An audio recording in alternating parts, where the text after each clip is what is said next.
गगन का रुख कर लेते हैं। गगन हमारे साथ हमारे सहयोगी जुड़े हुए हैं, उनका रुख कर लेते हैं ज्यादा जानकारी के लिए। तो गगन, कहा जा रहा है कि डीजीपी अब से कुछ ही देर में कानपुर पहुंच जाएंगे, पूरी रिपोर्ट वहां पर उनको देनी है सीएम को। और अगर सीएम की बात करें तो उन्होंने आदेश दिए यहां पर कि जल्द से जल्द इस पर कार्रवाई हो और सख्त कार्रवाई हो, आरोपियों को पकड़ा जाए।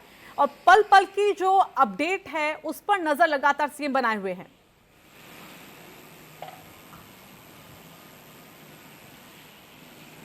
देखिए, बिल्कुल कोई छोटी मोटी घटना नहीं है। करीब 8 पुलिसकर्मी शहीद हुए हैं, जिसमें एक डिप्टी एसपी भी शामिल हैं। तो साफ तौर पे सीएम काफी सख्त और नाराज भी हैं कि किस तरह से क्या पूरी तैयारी से नहीं गई थी पुलिस, या क्योंकि अभी फिलहाल सबसे बड़ी चुनौती है विकास दुबे को पकड़ने और उनके साथियों को पकड़ना, जिन्होंने इतनी दर्दनाक घटना को अंजाम दिया है। फिलहाल जितनी भी सीमाएं हैं वो सील हो गई हैं।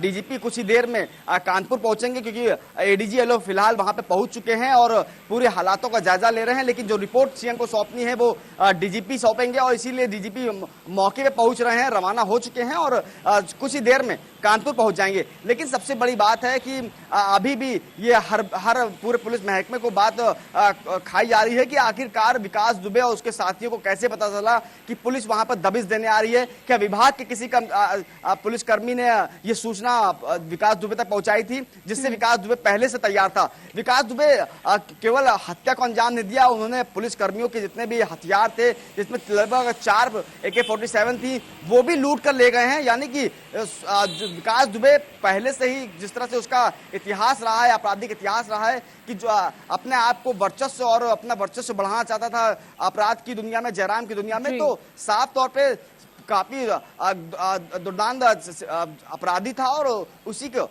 अंजाम जो आज दिया है वो काफी दर्दनाक है कि 8 पुलिसकर्मी शहीद हो गए हैं। लेकिन फिलहाल पूरे उत्तर प्रदेश में हाई अलर्ट में है पुलिस। जितने भी गैंग हैं उनको खंगोल रही है, उनके जो गुर्गे हैं उनको पुलिस पकड़ रही है। चाहे वो इलाहाबाद की, प्रयागराज की बात करें या फिर अन्य जिलों की बात करें, हर जगह दबिश दी जा रही है। साथ ही साथ विकास दुबे से संबंधित जितने भी लोग थे सबको पकड़ा जा रहा है। अभी सूचना भी आ रही है कि काशीराम विवादा में एक एनकाउंटर भी हुआ है, जिसमें 2 लोग के मारे जाने की खबर आई है। तो साफ तौर पर विकास दुबे और विकास दुबे के जो साथी हैं उनको पुलिस किसी भी हालत में चाहती है कि उनको पकड़ा जाए, क्योंकि जिस तरह से घटना को अंजाम दिया है उसने वारदात को देखे तो अब तक हम जिस तरह से देखते थे कि पुलिस के ही मुखबिर होते हैं, लेकिन अब पता चल गया कि बदमाशों के भी मुखबिर होते हैं। और इस वारदात से ये बिल्कुल साफ यहां पर हो गया है, जिसको लेकर देखा जाए तो पुलिस महकमे भी कहीं ना कहीं सख्ते में है कि आखिरकार ये सूचना, ये जानकारी लीक कैसे हो पाए। लेकिन अगर अभी आरोपियों की तलाश को लेकर कहे तो कौन सी टीमें जो गठित की गई हैं और कौन कौन से वो ऐसे एरिया जहां पर ज्यादा दबिश देने की जरूरत है?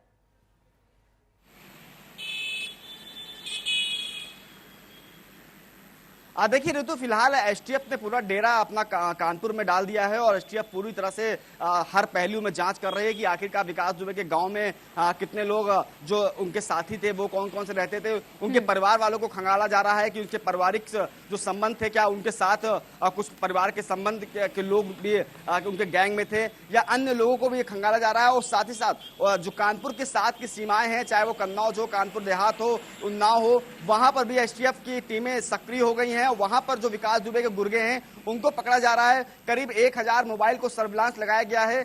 विकास दुबे के संबंधी जितने मोबाइल थे उनको सर्विलांस लगाया गया है। कुछ विभाग के मोबाइल्स हैं वो सर्विलांस लगाया गया है कि पता लगाने के लिए कि कौन कौन विकास दुबे के संपर्क में था। विकास दुबे के संपर्क में जो लोग थे उनके मोबाइल सर्विलांस लगाए गए ताकि उन तक पहुंच सके पुलिस। और फिलहाल पुलिस ने 2 लोग तक पहुंची भी है, उनका एनकाउंटर भी किया है। लेकिन लगातार पुलिस और विकास दुबे और उनके साथियों की दबिश में सक्रिय है। पुलिस एसटीएफ दोनों टीमें साथ में काम कर रही है, क्योंकि जिस तरह से सीएम योगी आदित्यनाथ ने निर्देश दिए हैं कि सख्त से सख्त कार्रवाई की जाए।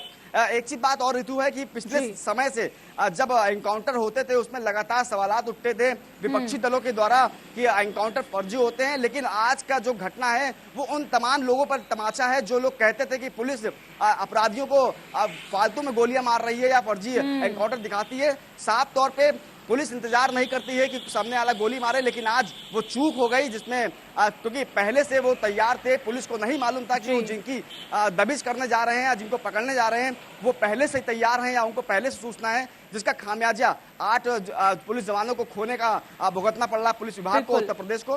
फिलहाल एसटीएफ की टीम कानपुर में है। आईजीएसटीएफ की तत्वाधान में पूरी टीम काम कर रही है।